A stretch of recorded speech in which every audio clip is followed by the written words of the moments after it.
시간 되게 하시고 회개하고 돌이키며 주님 앞에 결단하는 시간 되도록 친히 함께하여 주옵소서. 예수님의 이름으로 기도합니다. 아멘. 오늘은 요나서 4장 1절부터 11절까지 말씀 읽었습니다. 이제 요나서의 마지막 장인데요. 여러분, 요나서 강해를 시작했던 요나서 1장 강해로 시작했던 그 첫째 날을 여러분 기억하실지 모르겠습니다. 요나의 마음과 하나님의 마음에 대해서 말씀드리면서 요나의 강해를 시작을 했고요. 제가 이런 질문을 드렸습니다. 이 요나의 마음과 하나님의 마음이 부딪히면 어떻게 해야 할까요? 라고 하는 질문을 던졌고요. 또 내 마음과 하나님의 마음이 충돌하면 어떻게 해야 하는가에 대해서도 말씀을 드렸습니다.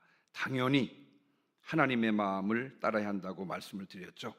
자, 이제 요나서의 마지막 장인 4장에 이르렀습니다. 결국 요나서는 이제 요나의 마음과 하나님의 마음으로 결론 지어질 수가 있는데, 오늘 말씀을 들으면서 하나님의 마음을 헤아려 알고 또 그 마음에 순종할 수 있는 그런 시간 되시기를 주님의 이름으로 축원합니다. 자, 오늘 요나서 4장은 11절로 구성되어 있는데, 여러분 이 4장 안에는 질문이 세 개가 나옵니다. 세 번의 질문이 나오는데 먼저 그 질문을 좀 살펴보도록 하겠습니다. 여러분 4절 한번 보시기 바랍니다. 4절. 자, 4절 안에는 이런 질문이 나오는데요.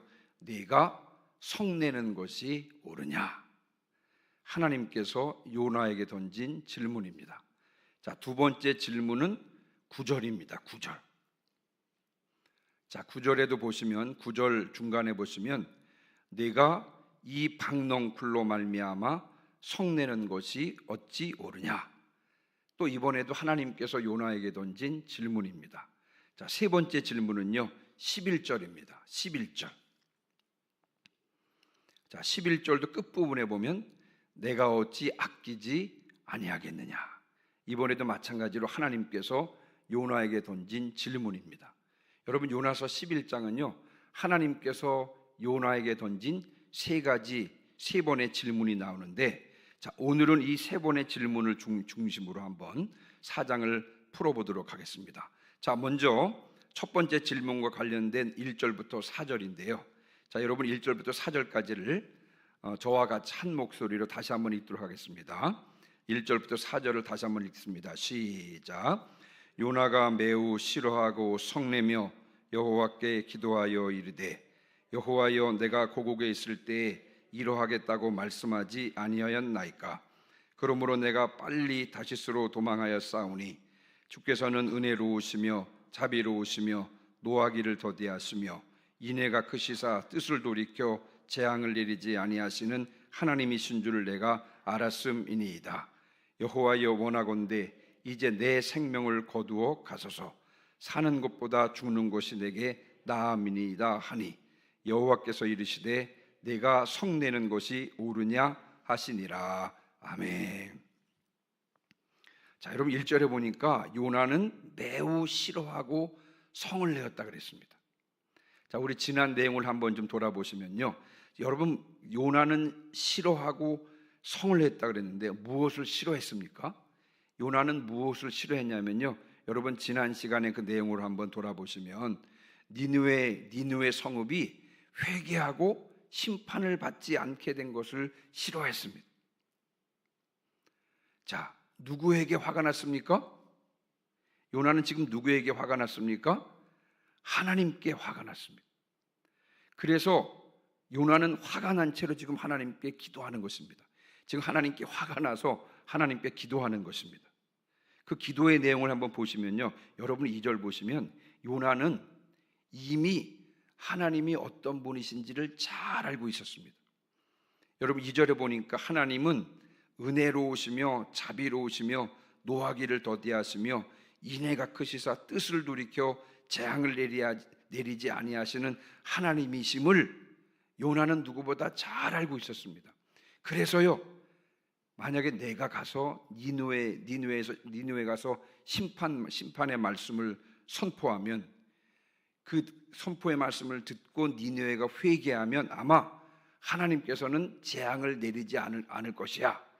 이 사실을 알고 있었습니다. 그래서 니느웨 가는 것을 싫어했고요. 그래서 요나는 반대편인 다시스로 도망을 했던 것입니다. 요나는 진심으로 니느웨가 망하기를 원했습니다. 요나는 니느웨가 심판을 받지 않는 것이 너무 화가 났습니다. 니느웨가 사느니 차라리 내가 죽는 것이 낫겠다 라고 생각을 했습니다. 그래서 오늘 3절에 보니까요, 하나님께 죽여달라고 기도합니다. 하나님께 여러분 죽여달라고 기도하고 있습니다. 지금 정말 이 정도로 요나는 니느웨가 멸망하지 않는 것에 대해서 몹시 화가 나 있는 그런 상태인 것입니다. 그때 하나님께서 요나에게 첫 번째 질문을 던집니다. 네가 성내는 것이 옳으냐? 니느웨가 회개하고 돌이켜서 재앙을 면하는 것이 그렇게 화를 낼 일이냐? 하나님께서 요나에게 물으셨습니다. 그랬더니 여러분, 이 질문에 대해서 요나가 답변을 했습니까? 하지 않았습니까? 오늘 본문에 보니까요, 답변을 하지 않았습니다. 근데 요나가 이 답변을 하지 않았다는 것은 여러 가지 의미가 있을 수가 있는데, 먼저는 하나님의 질문은요, 들을 가치도 없다라고 생각했을지도 모르겠어요. 또 그리 혹은 자신이 얼마나 지금 화가 났는지를 하나님께 보여주기 위해서 그렇게 했을지도 모르겠고요. 머리로는 이해하지만 그러나 이 가슴으로는 이해할 수 없었다는 것을 뜻할 수도 있는 것입니다. 아무튼 이 하나님께 화가 난 요나는요, 그 하나님과의 대면의 자리를 피해버립니다. 여러분, 이런 생각 들지 않습니까? 이미 요나는 물고기 뱃속에서 회개한 것이 아닙니까? 그러나 여전히 요나 속에는 자신의 뜻을 관철시키고 싶은 그런 마음이 있었습니다. 자신의 뜻이 꺾이자 화가 난 마음이 있었던 것입니다. 그래서 자신의 뜻을 꺾으시고 당신의 뜻을 관철시키고자 한 하나님의 낯을 피하고자 하는 마음이 여전히 요나의 마음 가운데 있었던 것입니다. 여러분, 이것이 바로 요나의 모습입니다. 여러분, 죄가 무엇입니까? 죄는 크게 두 가지를 볼 수가 있는, 첫 번째는 뭐냐 하면 죄는 자기 중심성이고요, 그리고 죄는 자기 주장성인 것입니다. 자기 중심적으로 생각하면서 자신의 것을 주장하는 이 자기 중심성과 자기 주장성이 죄인데, 요나는 하나님 앞에서도요, 자기 중심적으로 지금 자신의 뜻을 주장하고 있는 것입니다. 여러분, 지금 요나가 누구 앞에서 그렇게 하고 있죠? 하나님 앞에서 그렇게 하고 있습니다. 지금 하나님 앞에서도 지금 자기 중심으로 또 자기를 주장하고 있는 것입니다. 이것이 얼마나 기가 막힌 모습이겠습니까? 여러분, 하나님 앞에서 아담은 어떠했습니까? 하나님 앞에서 하나님의 명령에도 불구하고요, 보암직도 하고 먹음직도 하고 지롭게 할 만큼 탐스럽기도 한 그 선악과를 따먹었습니다. 자신의 뜻에 따라서 하나님의 명령을 어겼던 것입니다. 여러분, 이것이 바로 나의 모습이 아닌지 한번 돌아보기를 원합니다. 하나님을 내 왕으로 고백하며 살아가면서도 여전히 하나님의 뜻보다는 내 뜻을 앞세우고 하나님의 의도보다는 내 소원을 이루고자 하고 있지는 않습니까? 또 하나님의 나라와 하나님의 의보다는 내 감정과 내 기분과 내 처지를 앞세우고 있지는 않습니까? 이 요나의 모습을 통해서 나의 모습을 들여다볼 볼 수 있으시기를 주님의 이름으로 축원합니다. 자, 이제 두 번째 질문인데요, 5절부터 9절입니다. 자, 우리 5절부터 9절은 다시 한번 교독하시겠습니다. 제가 5절 읽습니다. 요나가 성읍에서 나가서 그 성읍 동쪽에 앉아 거기서 자기를 위하여 초막을 짓고 그 성읍에 무슨 일이 일어나는가를 보려고 그 그늘 아래에 앉았더라.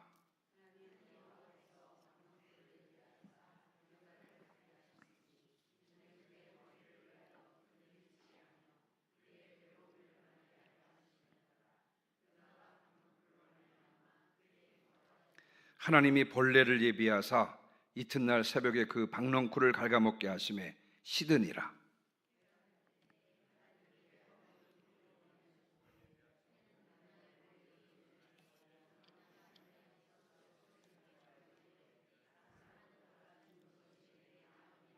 9절 하나님이 요나에게 이르시되 내가 이 박넝쿨로 말미암아 성내는 것이 어찌 옳으냐 하시니 그가 대답하되 내가 성내어 죽기까지 할지라도 옳으니이다 하니라. 아멘. 자, 이제 하나님과의 자리를 피한 요나는요 성읍을 빠져나가서 성읍 동쪽에 자신을 위해서 초막을 짓습니다. 자, 그리고는 이후에 성읍에서 무슨 일이 일어나는가를 보려고요 그 그늘 아래에 초막이 만들어준 그 그늘 안에 앉았다 그랬습니다. 아마도 요나는요 기대하고 있었을지 모르겠습니다. 하나님께서 마음을 돌이키셔서 원래대로 니느웨 성읍을 멸망하게 할지 모르겠다, 그런 기대가 있었을지 모르겠고요. 또 하나는요 니느웨 백성들이요 자신이 말씀을 심판에 관한 말씀을 선포할 때 회심했던 그런 니느웨 백성들이 갑자기 변심해서 성이 망할 수도 있겠다, 이런 기대가 있었을지 모르겠습니다. 그래서 이제 성읍 동쪽에 가서 초막을 지어놓고 그리고 그 그늘 밑에 앉아서 지금 성읍에 무슨 일이 일어나는지를 지금 보고 있는 것입니다.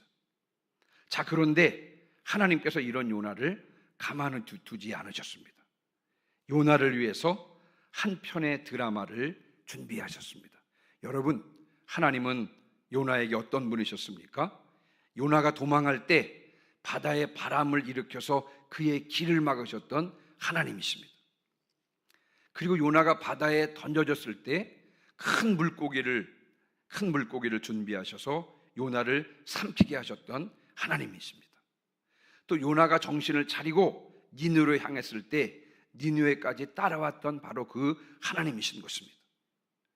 이런 하나님께서 다시 한번 요나의 삶에 개입을 하셨습니다. 여러분, 하나님께서 내 삶에 개입하시는 것이 은혜인 줄 믿습니다. 하나님께서 내 삶에 개입하셔서 왼쪽으로 가야 할지 오른쪽으로 가야 할지 가르쳐 주시고 말씀해 주시는 것이 은혜인 줄 믿습니다. 하나님께서 다시 한번 요나의 삶에 개입을 하십니다.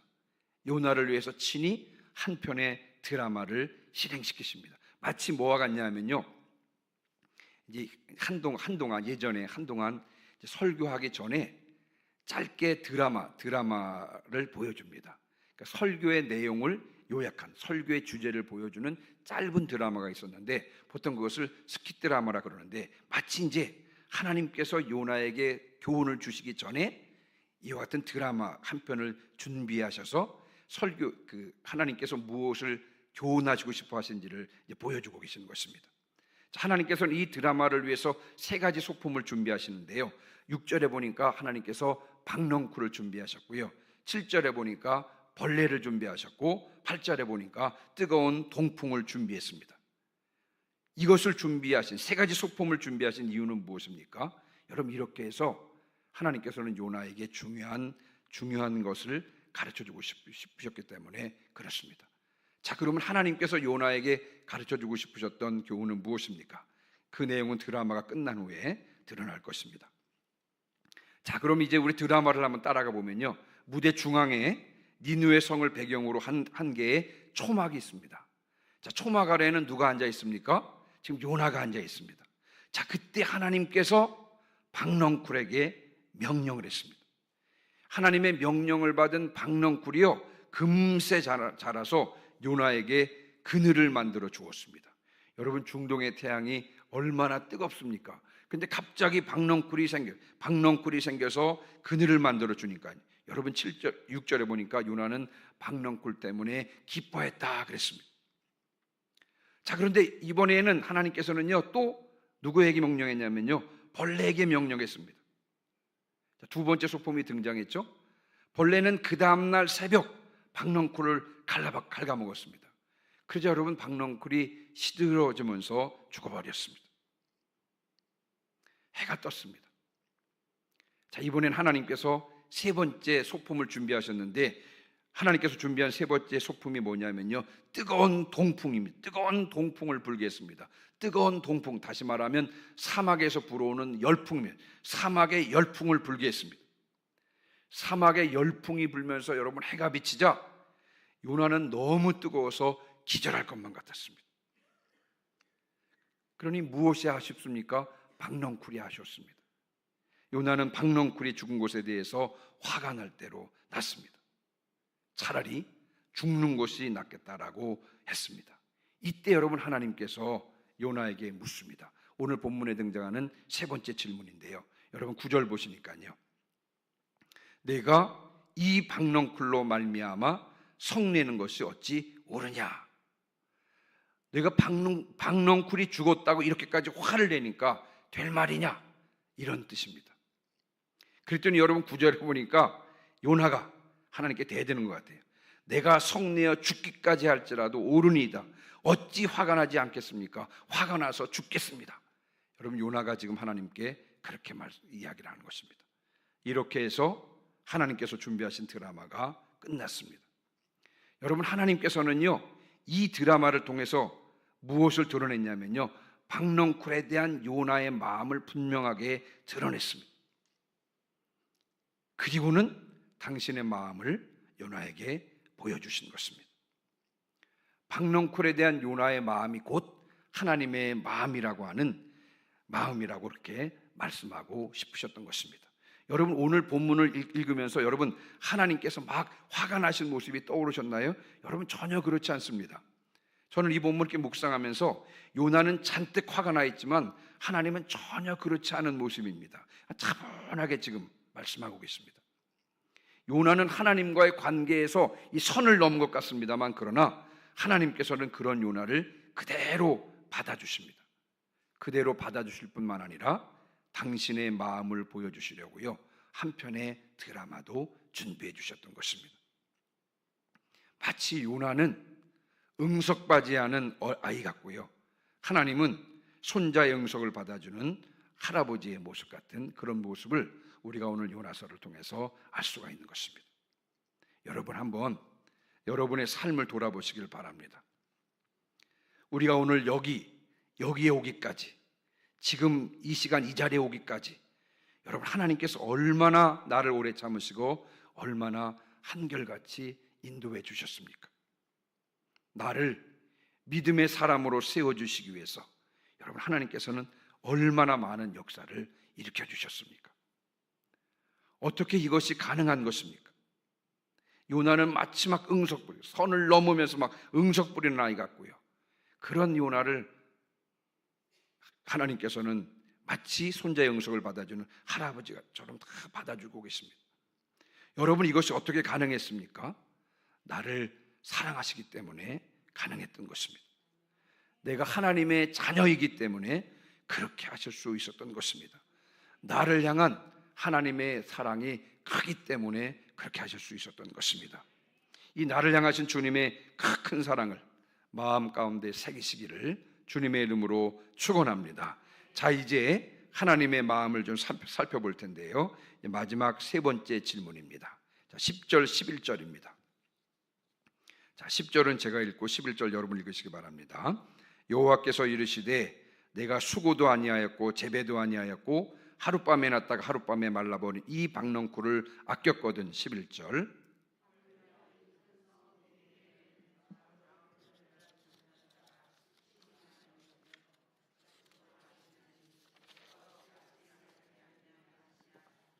아멘. 여러분 요나는 박넝쿨을 아꼈습니다. 요나가 박넝쿨을 심었나요? 여러분 그렇지 않습니다. 그럼 요나가 박넝쿨에게 거름을 주고 물을 주고 가꿨습니까? 여러분 그렇지 않습니다. 박넝쿨은 저절로 하루아침에 자라서 하루아침에 시들어 버렸습니다. 그런데도 요나는 자신에게 그 그늘을 만들어 준 박넝쿨을 아꼈습니다. 그래서 박넝쿨이 벌레 먹어 죽었을 때요 죽고 싶을 정도로 화가 났던 것입니다.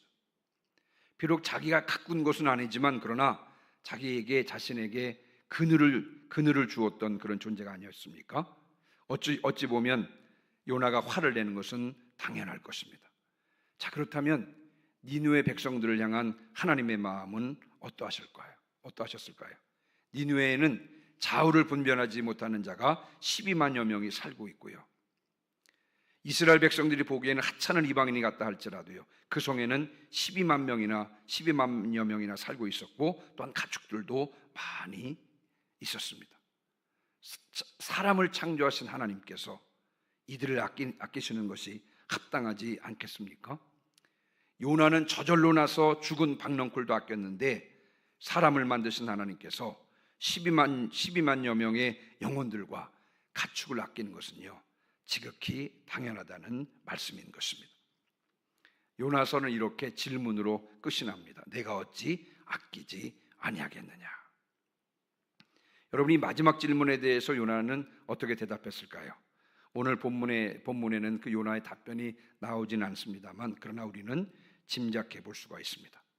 자, 이제 하나님께서는요, 니느웨 백성들을 통해서 지금 이스라엘을 향해서 말씀하고 계시는 것입니다. 지금 하나님의 목적은 니느웨 백성들에게 있는 것이 아니라 니느웨 백성들을 통해서 당신의 백성인 이스라엘을 향해서 말씀하고 계시는 것입니다. 이스라엘이 멸시하던 원수처럼 여기던 니느웨도 회개하고 돌아와서 재앙을 면했다는 것입니다. 이스라엘도 회개하고 돌아오면 심판을 면할 수 있다는 사실을 지금 하나님께서는 전하고 있는 것입니다. 니느웨에 내리셨던 재앙을 돌이키신 하나님께서는요, 이스라엘에 임할 심판도 면하게 해주실 것이라는 것입니다. 니느웨 백성들처럼 회개하고 돌아오기만 하면 이스라엘에게 임할 심판도 면하게 해주실 것이라는 것입니다. 그러니까 여러분, 하나님께서는 이 니느웨 백성을 통해서 당신의 백성 이스라엘이 회개하고 돌아와서 심판을 면하라는 메시지를 지금 전하고 계신 것입니다. 이방인들도 회개하고 재앙을 면했는데 이스라엘이 회개하고 돌아오면 하나님께서 어떻게 하시겠느냐? 여러분, 용서해 주시고 돌이키게 해주시겠다는 것이겠죠. 자, 그러나 여러분, 이스라엘 백성은요, 니느웨 백성들처럼 회개하고 돌이키지 않았습니다. 그래서 북이스라엘은 BC 주전 721년에 망했고요, 남유다는 주전 587년에 망하게 되었습니다. 결국 요나로 대표되는 이스라엘은 하나님의 마음을 알지 못하고 자신의 길로 가다 결국은 재앙을 받게 되었던 것입니다. 자, 이제 요나서 최종 마무리하도록 하겠습니다. 자, 요나서에서 극명하게 드러나고 있는 것은 뭐냐면 이 요나의 마음과 하나님의 마음입니다. 이 요나의 마음과 하나님의 마음은 1장에서부터 두드러졌는데요, 결국 요나의 마음과 하나님의 마음이 좁혀지지 않는 것으로 요나서가 끝을 맺고 있는 것입니다. 하나님께서는 드라마를 통해서도 당신의 마음을 알려주셨습니다만 요나로 대표되는 이스라엘은요, 하나님의 마음을 알지 못한 채 결국 재앙을 받게 되었다는 것입니다. 늘 하나님의 마음에 관심을 두시기를 주님의 이름으로 축원합니다. 늘 하나님의 마음이 어떠실지를 생각하시기를 주님의 이름으로 축원합니다. 주님이라면 어떻게 하실지 늘 염두에 두시기를 주님의 이름으로 축원합니다. 내 마음과 하나님의 마음이 부딪히면, 비록 현재로서는 하나님의 마음 이해가 되지 않는다 할지라도 의도적으로 하나님의 마음에, 하나님의 뜻에 순종해야 될 줄 믿습니다. 이제 저는 가끔, 지금은 안 싸우는데요, 가끔 저희 집 사람이랑 말다툼하는데 뭐 때문에 그러냐면요, 사람을 알아보는 것에 대해서 다툰 적이 있습니다. 왜냐하면 저는 제가 생각하기에 시간이 오래 지나도요, 한 번 본 사람들은 정확히 딱 기억을 해냅니다. 시간이 지나도 저 사람 10년 전 어디서 봤던 사람인데 그럼 정확히 맞습니다. 그래서 저는 제가 사람을 정확하게 기억하고 있구나 이렇게 생각을 했습니다. 그런데 이제 예를 들면 드라마 같은데 어떤 사람이 나오면 아이들에게 묻습니다. 이 사람이 저 배우랑 비슷하지 않아? 아빠 완전히 달라. 똑같은데? 아니래요. 근데 제가 보면 똑같은데 아니랍니다. 근데 이게 한두 번이 아니라 몇 번 반복해서 보니까 나는 분명히 사람을 정확하게 기억하고 있는데 그렇지 않나? 이제 그러면서부터 제가 꼬리를 내리기 시작했습니다. 내가 정확한 것이 아니구나. 여러분, 내 마음은 어떻습니까? 내 마음도 100% 신뢰할 수 있습니까? 여러분, 전혀 그렇지 않습니다. 이 세상에 100% 신뢰할 수 있는 것은 아무것도 없습니다. 그 가운데 특별히 내 마음, 하나님 앞에서 내 마음은 그렇습니다. 내 마음과 하나님의 마음이 부딪히면, 여러분, 현재로서는 이 하나님의 마음이 이해가 되지 않는다 할지라도 여러분, 내 마음보다도 하나님의 마음에, 하나님의 뜻에 순종하는 것이 맞는 줄 믿습니다. 늘 주님의 마음이 어떠한지를 생각하고 늘 주님의 마음에 순종하는 성도들 되시기를 주님의 이름으로 축원합니다. 내 마음과 하나님의 마음이 부딪힐 때, 내 뜻과 하나님의 뜻이 부딪힐 때 늘 의지적으로 하나님의 마음에, 하나님의 뜻에 순종하시는 저와 여러분 되시기를 주님의 이름으로 축원합니다. 아멘.